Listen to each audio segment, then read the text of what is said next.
You are repented நம்ம ரட்சிக்கப்பட்டோம். and we are saved. நான் இன்னைக்கு பேசுறது ரட்சிக்கப்படாதவங்களுக்கு அல்ல, Today I'm not speaking for the non-believers and who are not saved. ரட்சிக்கப்பட்டவர்களுக்கு. The one who was saved. எனக்கு தெரியும், I know தேவன் வாக்குத்தத்தம் பண்ணினவர் உண்மை உள்ளவர். the God who promised is a faithful God. அவர் வாக்கை நிறைவேற்ற உண்மை உள்ளவர். And is faithful to fulfill the promises as தேவனுடைய well. நாமத்துக்கு மகிமை உண்டாவதாக. Glory be to the name of God. ஏன் இந்த வாக்குத்தத்தம் பெற்ற சந்ததி இந்த வாக்கை பெற முடியல?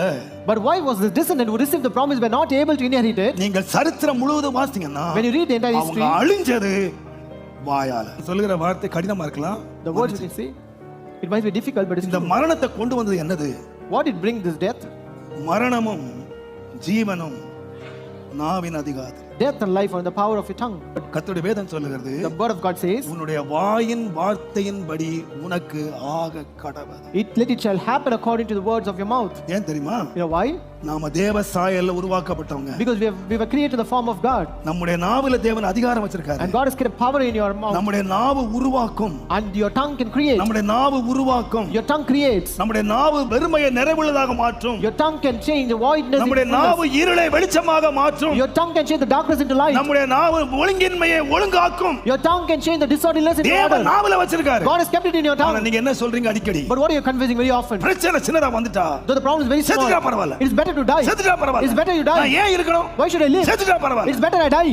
பாருங்க, பரிசுத்தவான்கள் கூட இந்த வார்த்தையை அடிக்கடி பயன்படுத்துறாங்க. Even the man of God also uses this word very often. நீங்க இந்த கிதியோன் ஒருத்தர் இருக்கான் பாருங்க, அவனை படிச்சீங்கன்னா When you read about Gideon, நியாயாதிபதி 6ஆம் அதிகாரத்திலே Judges chapter 6, இந்த கிதியோனை குறித்து நீங்கள் வாசிக்கலாம். you can read about Gideon. அந்த கிதியோனை நீங்கள் வாசிக்கும்போது வேதம் சொல்லுகிறது, The Bible says, அந்த கிதியோனுடைய வாழ்க்கையிலே the life of Gideon, மீதியானியர் என்ற ஒரு கூட்டம் இருந்தார்கள். there were a group named as Midianites. அவங்க என்ன செய்தாங்கன்னா, What did they do?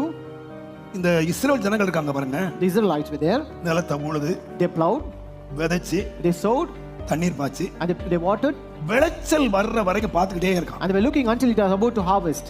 நல்லா விளைஞ்சது. And it was growing up very well. நாளைக்கு அறுக்க போறாங்க. They're supposed to reap it tomorrow. இன்றைக்கு ராத்திரி வந்து கொள்ளையடிச்சிட்டு போயிரு. Tonight they will come and loot and confiscate everything.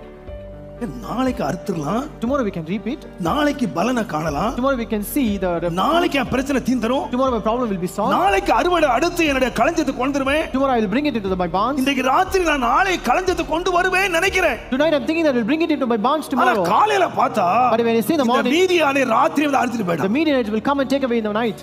நீங்க நினைக்கிறீங்க, பாஸ்டர் You think- நாளைக்கு இந்த பிரச்சனை தீந்துரும். Pastor, this problem will be solved tomorrow. நாளைக்கு சம்பளம், Tomorrow my income, பிரச்சனை தீந்துரும். my salary, my problem will be ஆண்டவர் solved. சொல்றாரு, நீ சம்பாதிச்சிட்டு வந்து ஓட்ட பையில போட்டுட்டு இருக்க. But God says you're bringing your salary and putting on your holes. உன்னுடைய பிரயாசத்தை பிரத்யான் சாப்பிடுறான். And your labor is being நீ eaten by someone. சம்பாதிச்ச நீ சாப்பிட முடியாது.